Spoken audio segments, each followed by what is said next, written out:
안녕하세요. 제가 들려드릴 이야기는 정말 믿기 힘든 일이에요. 저희 할머니에게 일어난 일인데 지금 생각해도 가슴이 먹먹해지는 그런 이야기입니다. 저는 대구에서 태어나고 자란 28살 김민수라고 합니다. 할머니는 저를 정말 많이 아껴주셨어요. 부모님이 맞벌이를 하셔서 어린 시절 할머니 손에서 컸거든요. 할머니 성함은 박정숙, 올해 78세이시고요. 정말 인자하고 따뜻한 분이셨어요. 할머니는 20년 넘게 저희 아버지 김동훈과 어머니 박선영과 함께 사셨어요.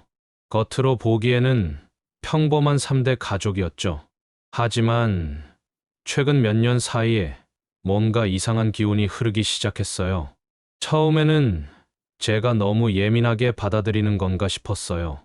어머니가 할머니를 대하는 태도가 조금씩 차가워지는 것 같았거든요. 말투도 그렇고, 표정도 그렇고, 뭔가 귀찮아하는 기색이 역력했어요. 하지만 아직 젊은 제가 어른들 사이에 일에 끼어들기는 어려웠죠. 할머니는 그런 분위기를 눈치채셨을 거예요. 예전처럼 편하게 지내지 못하시는 게 보였어요. 자신의 방에 계시는 시간이 늘어나고 식사 시간에도 말씀이 줄어드셨고요. 제가 볼 때는 할머니가 어머 눈치를 보시는 것 같았어요. 특히 이상했던 건 할머니가 갑자기 일기를 쓰기 시작하신 거였어요. 할머니는 평생 일기를 쓰시는 분이 아니셨거든요. 왜 갑자기 일기를 쓰시는지 궁금했지만 감히 여쭤보지는 못했어요. 그리고 또 한 가지 이상한 점이 있었어요. 할머니가 평소 드시던 약을 자꾸 거부하시려는 거였어요. 혈압약이나 당뇨약 같은 건데 갑자기 안 드시려고 하시는 거죠. 어머니는 그럴 때마다 할머니가 치매 기색이 있다고 하셨어요. 하지만 제가 보기에 할머니는 멀쩡하셨거든요. 오히려 평소보다 더 또렷하신 것 같기도 하고요. 어머니는 요즘 들어 할머니 얘기를 자주 꺼내셨어요. 할머니가 나이가 드시면서 돌봄이 필요하다는 식으로 말씀하시곤 했죠. 요양원 얘기도 은근히 흘리시고요. 하지만 할머니는 그런 얘기만 나와도 완강히 거부하셨어요. 저는 취업 준비로 바빠서 집에 있는 시간이 많지 않았어요. 도서관에서 공부하고 면접 보러 다니고 그러다 보니 집안 분위기의 변화를 세세하게 파악하지는 못했던 것 같아요. 지금 생각해보면 그때 더 신경 썼어야 했는데 하는 후회가 들어요. 그런데 어느 날 정말 우연히 할머니 방에 들어갔다가 이상한 걸 발견했어요. 침대 밑에 휴지에 쌓인 알약들이 숨겨져 있는 거였어요. 처음에는 뭔지 몰랐는데 자세히 보니 할머니가 드셔야 하는 약들이었어요. 할머니가 약을 먹는 척하고 몰래 뱉어서 숨겨두신 거였죠. 그때서야 할머니의 행동이 이해가 되기 시작했어요. 할머니는 치매가 아니라 오히려 매우 또렷한 정신으로 뭔가를 의심하고 계셨던 거예요. 그 약을 먹으면 정신이 흐려진다고 느끼셨던 거죠. 저는 할머니께 조심스럽게 물어봤어요. 할머니는 처음에는 말씀을 잘 안 하시다가 결국 최근에 겪으신 일들을 털어놓으셨어요. 어머니가 자꾸 할머니의 통장과 도장을 찾으신다는 얘기, 약을 먹고 나면 머리가 멍해진다는 얘기, 그리고 요양원에 보내려고 한다는 얘기까지요. 할머니는 특히 아버지가 해외 출장을 떠나신다는 소식을 듣고 많이 불안해하셨어요. 한 달간의 긴 출장이었거든요. 할머니와 어머니가 단둘이 지내야 한다는 생각에 할머니는 밤잠을 설치셨다고 하시더라고요. 저는 할머니의 말씀을 듣고 정말 충격을 받았어요.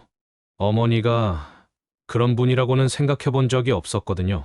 하지만 할머니의 말씀에는 구체적인 증거들이 있었어요. 숨겨둔 약들, 일기장에 적힌 내용들, 이 모든 게 내 일치일 수는 없었어요. 그런데 정말 제가 우려했던 일이 벌어졌어요.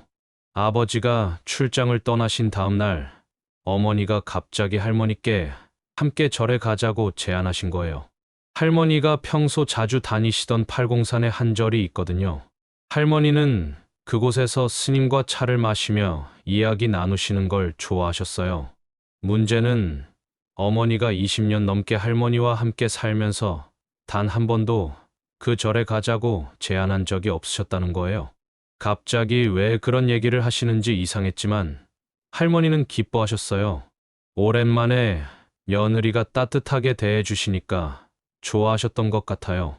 저는 그날 면접이 있어서 집을 비워야 했어요. 어머니와 할머니가 함께 나가시는 모습을 보며 괜한 걱정을 하는 건 아닌가 생각했어요.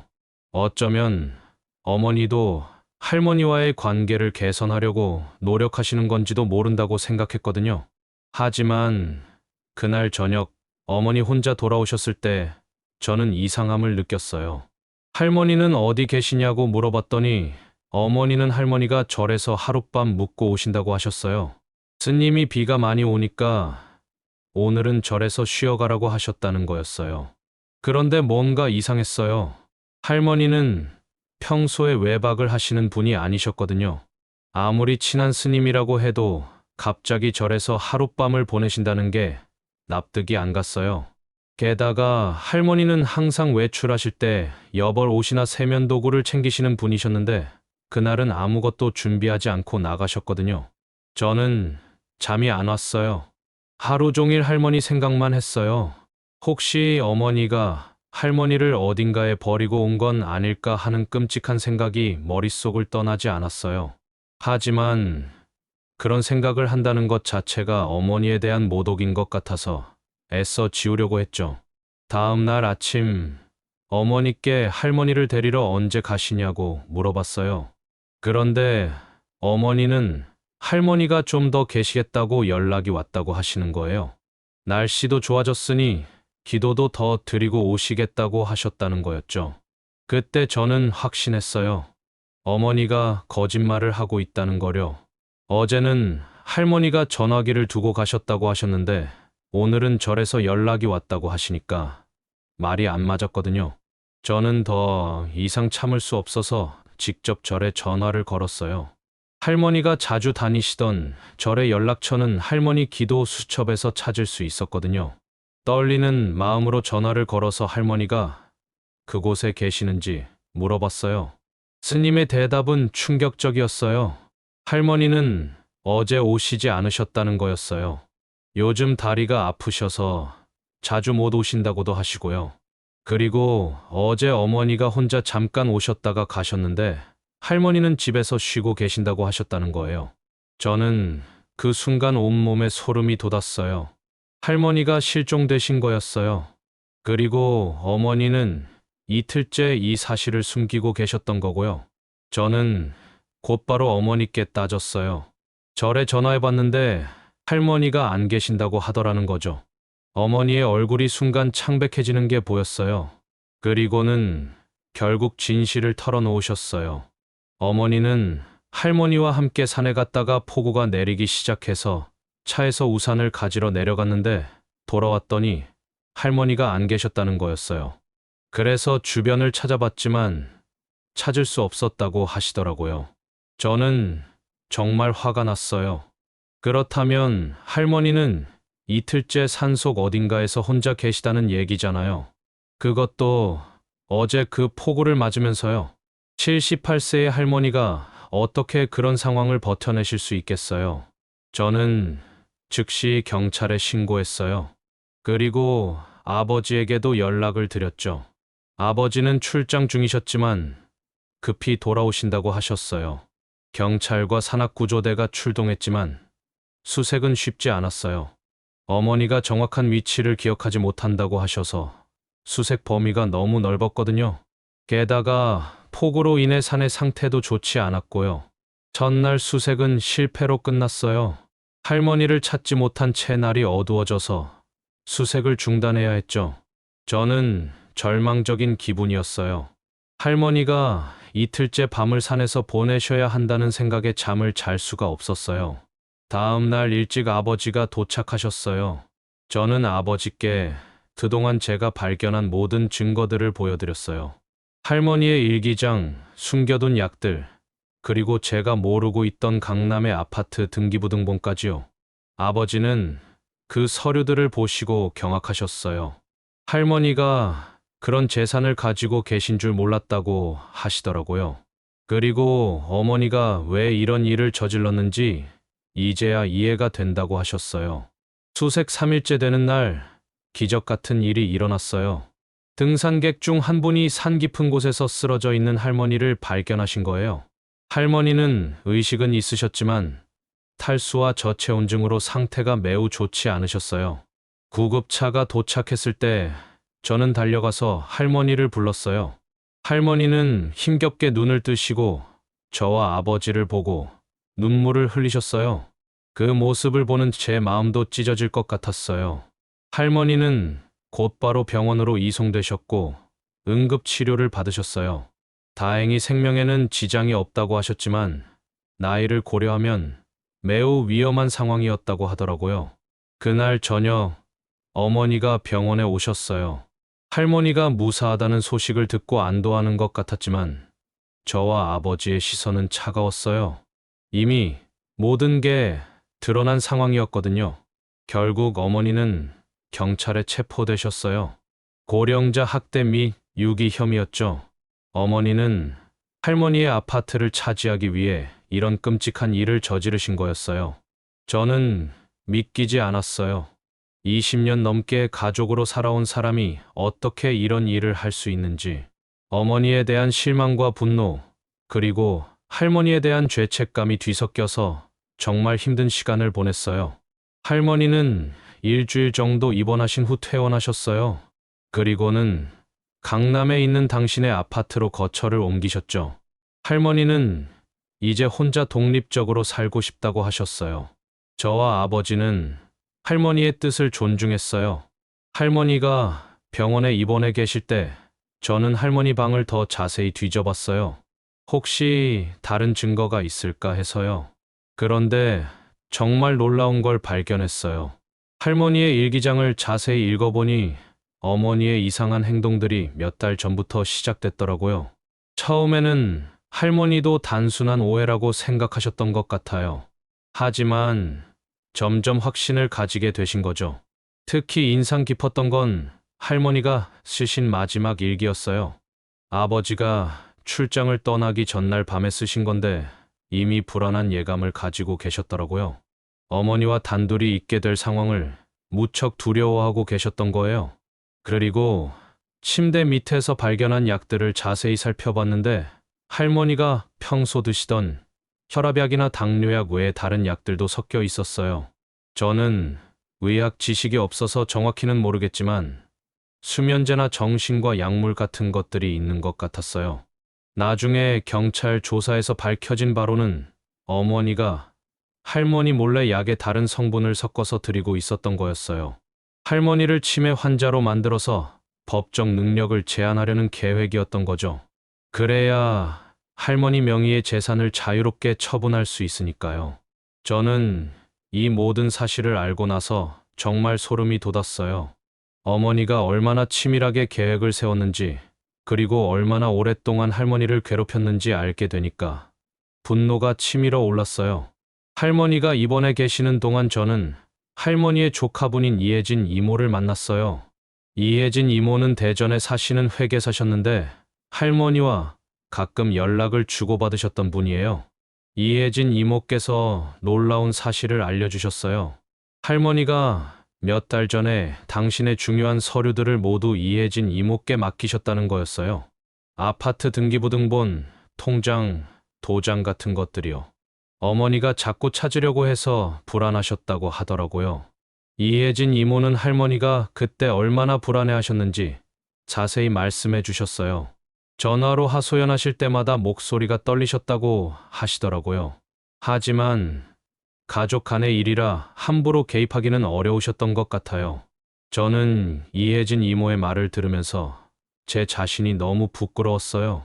할머니가 그렇게 힘들어하고 계셨는데 저는 전혀 눈치채지 못했거든요. 취업 준비에만 정신이 팔려서 할머니의 고통을 외면했던 거죠.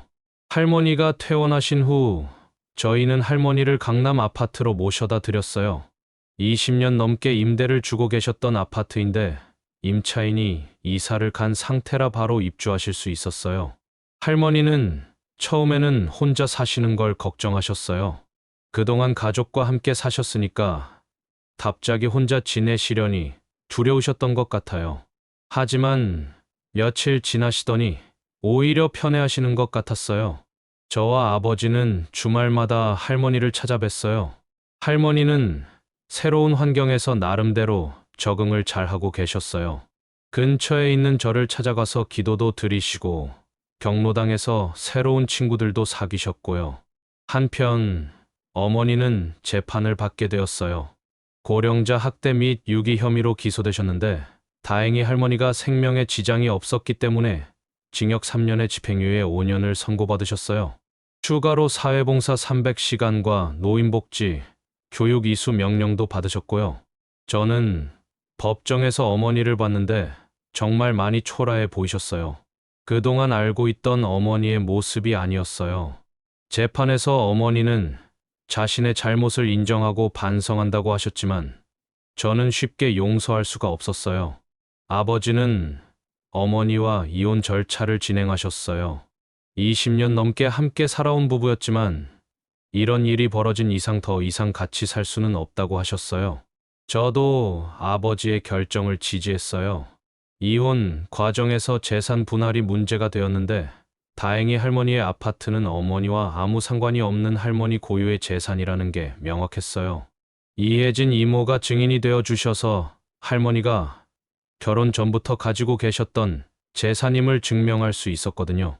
저는 어머니의 이런 행동이 어디서 비롯된 건지 계속 생각해 봤어요. 어머니도 처음부터 나쁜 사람은 아니었을 거라고 생각했거든요. 아마 경제적인 압박감이나 미래에 대한 불안감 때문에 그런 선택을 하신 게 아닐까 싶어요. 사실 저희 집 형편이 넉넉하지는 않았어요. 아버지 월급으로 생활하기에는 빠듯했고 제가 취업을 못하고 있는 상황이라 어머니도 스트레스를 많이 받으셨을 거예요. 그런 상황에서 할머니의 아파트를 알게 되니까 마음이 흔들리셨던 것 같아요. 하지만 그렇다고 해서 할머니를 그런 식으로 대해도 된다는 건 아니죠. 가족이라는 이름으로 그런 끔찍한 일을 저지르다니 지금도 생각하면 가슴이 아파요. 할머니는 어머니에 대해 크게 미워하지 않으시는 것 같았어요. 오히려 어머니가 그런 행동을 하게 된 이유를 이해하려고 노력하시더라고요. 할머니의 그런 넓은 마음씨에 저는 더욱 감동받았어요. 시간이 지나면서 할머니는 점점 건강을 회복하셨어요. 산에서 사흘을 보내신 트라우마도 조금씩 극복해 가시는 것 같았고요.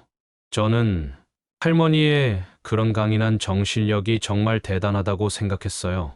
저도 이 사건을 계기로 많은 걸 느꼈어요.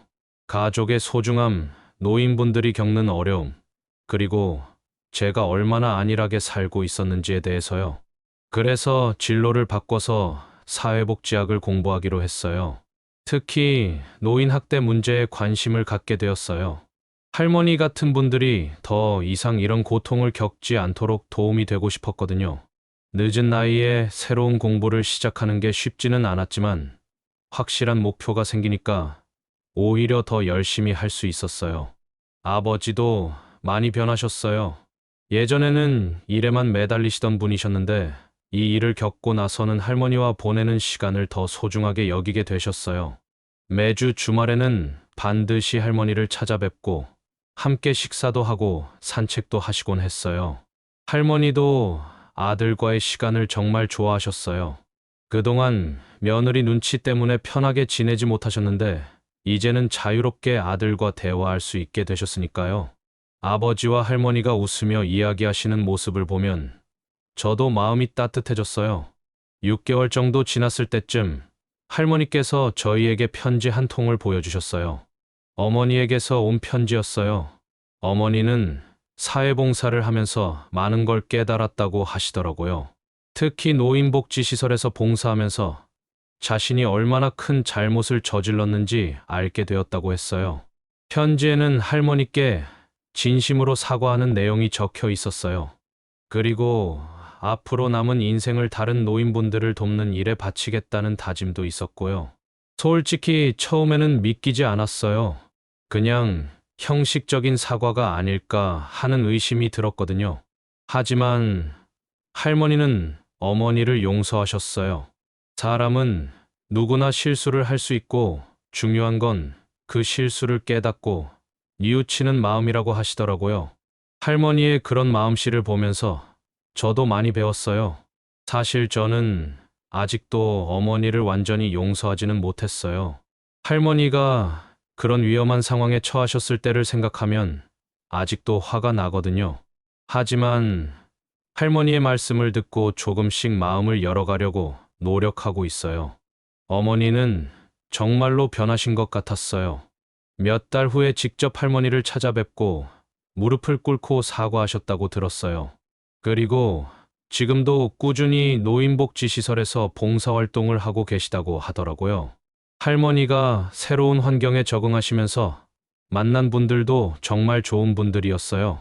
특히 할머니를 구해주신 등산객 정철수 아저씨와는 좋은 친구가 되셨어요. 두 분이 함께 차를 마시고 산책하시는 모습을 보면 정말 보기 좋았어요. 할머니는 또 다른 새로운 취미도 생기셨어요. 경로당에서 시작하신 서예인데 처음에는 그냥 시간 때우기로 시작하셨다가 점점 재미를 느끼게 되셨대요. 할머니가 쓰신 글씨를 보면 정말 마음이 평온해지는 것 같았어요. 이혜진 이모도 자주 할머니를 찾아뵙곤 하셨어요. 멀리 대전에서 오시는데도 한 달에 한 번은 꼭 오셔서 할머니와 시간을 보내셨죠. 할머니도 이모가 오시는 날을 정말 기다리셨어요. 그런데 1년쯤 지났을 때 할머니께서 갑자기 아프셨어요. 가벼운 감기인 줄 알았는데 폐렴으로 발전한 거였어요. 나이가 있으시다 보니까 회복이 빠르지 않으셔서 다시 병원에 입원하셨어요. 저는 그때 정말 무서웠어요. 할머니를 잃을 수도 있다는 생각이 들어서요. 다행히 적절한 치료를 받으셔서 2주 만에 퇴원하셨지만 그 일을 겪고 나서 할머니의 건강에 더욱 신경 쓰게 되었어요. 할머니도 그 일을 계기로 건강 관리에 더욱 신경을 쓰기 시작하셨어요. 규칙적인 운동도 하시고 정기검진도 받으시고요. 저와 아버지도 더 자주 찾아뵙게 되었고요. 이 모든 일을 겪으면서 저는 가족의 의미에 대해 다시 생각하게 되었어요. 혈연 관계만으로 가족이 되는 게 아니라 서로를 진심으로 아끼고 배려할 때 진짜 가족이 되는 거라는 걸 깨달았어요. 할머니는 정말 대단한 분이세요. 그런 끔찍한 일을 당하고도 미움보다는 용서와 이해를 선택하셨거든요. 저는 할머니를 보면서 진정한 어른이 무엇인지 배우고 있어요. 그 사건이 일어난 지 벌써 3년이 지났어요. 지금 할머니는 81세가 되셨는데 정말 건강하게 지내고 계세요. 처음에는 혼자 사시는 게 걱정됐는데 오히려 독립적인 생활이 할머니에게 활력을 주는 것 같아요. 할머니는 지금 정말 활동적인 노후를 보내고 계세요. 매일 아침 근처 공원에서 산책을 하시고 주 3회는 경로당에 나가서 친구들과 시간을 보내세요. 서예도 계속 하고 계시는데 실력이 많이 늘어서 경로당에서 다른 분들께 가르쳐 주기도 하신대요. 특히 할머니가 요즘 열심히 하시는 일이 있어요. 바로 노인학대 예방 캠페인이에요. 할머니 자신의 경험을 바탕으로 해서 다른 어르신들에게 조심해야 할 점들을 알려주시는 거죠. 처음에는 제가 걱정했어요. 그런 아픈 기억을 다시 떠올리시는 게 할머니께 좋지 않을 것 같아서요. 하지만 할머니는 오히려 그런 활동을 통해서 마음의 평안을 찾으신다고 하시더라고요. 자신이 겪은 일이 다른 분들에게는 도움이 될 수 있다면 그걸로 의미가 있다고 하시면서요. 정말 대단한 분이에요. 할머니의 그런 활동 덕분에 실제로 도움을 받은 어르신들도 여러 분 계시다고 들었어요. 가족들의 이상한 행동을 눈치채고 미리 대비를 하셨다거나 중요한 서류들을 안전하게 보관하게 되셨다거나 하는 일들이요. 저는 할머니의 그런 모습을 보면서 정말 많이 배워요. 자신의 아픈 경험을 다른 사람들을 돕는 일에 활용하신다는 게 쉬운 일이 아닌데 할머니는 그걸 자연스럽게 하고 계시거든요. 아버지도 많이 달라지셨어요. 예전에는 일만 하시던 분이었는데 이제는 할머니와 보내는 시간을 최우선으로 생각하세요. 매주 토요일은 할머니와의 시간으로 정해놓고 절대 다른 일정을 잡지 않으셔요. 아버지와 할머니는 요즘 여행도 자주 다니세요. 할머니가 가고 싶어 하시던 제주도, 경주, 부여 같은 곳들을 함께 다니시면서 좋은 추억을 만들고 계시죠. 사진을 보여주실 때마다 두 분이 정말 행복해 보이셔서 저도 기뻐요. 저도 제 길을 찾았어요. 사회복지학을 공부해서 지금은 노인복지 관련 일을 하고 있어요. 처음에는 단순히 할머니 때문에 시작한 일이었는데 하다 보니까 정말 보람 있는 일이더라고요. 제가 하는 일은 주로 노인 학대 신고를 받고 현장에 나가서 조사하는 일이에요. 쉽지 않은 일이지만 할머니의 경험 덕분에 다른 동료들보다 상황을 더 잘 이해할 수 있는 것 같아요. 일을 하면서 만나는 어르신들 중에는 할머니와 비슷한 상황에 처한 분들이 정말 많아요. 가족들에게 경제적으로 이용당하거나 제대로 된 돌봄을 받지 못하거나 심지어는 폭력을 당하는 분들도 계시고요. 그런 분들을 도울 때마다 할머니가 생각나요. 만약 제가 그때 할머니의 상황을 제대로 파악하지 못했다면 할머니도 그런 분들 중 한 분이 되셨을지도 모르거든요. 정말 아찔한 생각이에요. 그리고 어머니 얘기도 해야겠네요. 어머니는 지금도 꾸준히 노인복지시설에서 봉사활동을 하고 계세요. 처음에는 법원 명령 때문에 억지로 하시는 줄 알았는데 나중에 알고 보니까 명령 시간은 이미 다 채우셨는데도 계속하고 계시더라고요. 어머니와는 1년 전쯤부터 조금씩 연락을 하기 시작했어요. 처음에는 정말 어색했어요. 뭘 얘기해야 할지도 모르겠고 마음 한편으로는 아직 화가 나는 부분도 있었거든요. 하지만 시간이 지나면서 어머니도 정말 많이 변하신 게 보였어요. 예전에는 자신의 생각만 하시던 분이었는데 이제는 다른 사람들의 입장을 더 많이 생각하시는 것 같아요. 어머니는 봉사활동을 하면서 많은 걸 깨달으셨다고 하시더라고요. 특히 할머니와 비슷한 연령대의 어르신들을 만나면서 할머니께 얼마나 큰 상처를 드렸는지 실감하게 되셨다고 해요. 어머니가 할머니께 다시 사과드리고 싶어 하신다는 얘기를 들었을 때 저는 할머니께 말씀드렸어요. 할머니는 처음에는 조금 망설이셨지만 결국 만나보시기로 하셨어요. 그 만남이 2년 전 일이었는데 정말 인상 깊었어요. 어머니는 할머니 앞에서 무릎을 꿇고 진심으로 사과드렸어요. 그리고 할머니는 어머니를 일으켜 세우시면서 모든 걸 용서한다고 하셨죠. 두 분이 서로 안고 우시는 모습을 보면서 저도 눈물이 났어요. 그때서야 정말로 모든 게 끝났다는 기분이 들었거든요. 지금 어머니는 새로운 곳에서 새로운 삶을 시작하고 계세요. 작은 원룸에서 혼자 사시면서 소박하게 지내고 계시는데 오히려 예전보다 더 행복해 보이세요. 물질적인 욕심을 내려놓으니까 마음도 편해지신 것 같아요. 저와 어머니는 한 달에 한 번 정도 만나서 식사를 해요. 처음에는 어색했지만 이제는 자연스럽게 대화할 수 있게 되었어요. 완전히 예전 관계로 돌아갈 수는 없겠지만 그래도 가족이니까 서로를 이해하려고 노력하고 있어요. 할머니와 어머니도 가끔 만나세요. 예전처럼 자주는 아니지만 명절이나 특별한 날에는 함께 시간을 보내시기도 해요. 처음에는 어색하셨겠지만 할머니의 너그러운 마음씨 덕분에 조금씩 관계가 회복되고 있는 것 같아요. 이 모든 일을 겪으면서 저는 정말 많은 걸 배웠어요. 가장 큰 깨달음은 가족이라는 게 당연한 게 아니라는 거였어요. 서로를 존중하고 배려할 때만 진정한 가족이 될 수 있다는 걸 알게 되었죠. 그리고 용서의 힘이 얼마나 큰지도 깨달았어요. 할머니가 어머니를 용서하지 않으셨다면 저희 가족은 영원히 상처받은 채로 살아야 했을 거예요. 하지만 할머니의 용서 덕분에 모두가 새로운 시작을 할 수 있게 되었죠. 또 하나 깨달은 건 노인분들이 얼마나 외롭고 힘든 상황에 처해 계시는지에 대해서예요. 겉으로는 멀쩡해 보여도 속으로는 많은 고통을 겪고 계신 분들이 정말 많다는 걸 알게 되었어요. 저는 지금 제 일을 통해서 그런 분들을 돕고 있지만 가끔은 한계를 느낄 때도 있어요. 제도적으로 해결할 수 있는 문제들도 있지만 결국은 가족들의 마음이 변해야 근본적으로 해결되는 문제들이 더 많거든요. 그래서 요즘은 예방 교육에도 관심을 갖고 있어요. 가족들이 노인분들을 어떻게 대해야 하는지, 어떤 점들을 주의해야 하는지에 대해서 알려드리는 일들이요.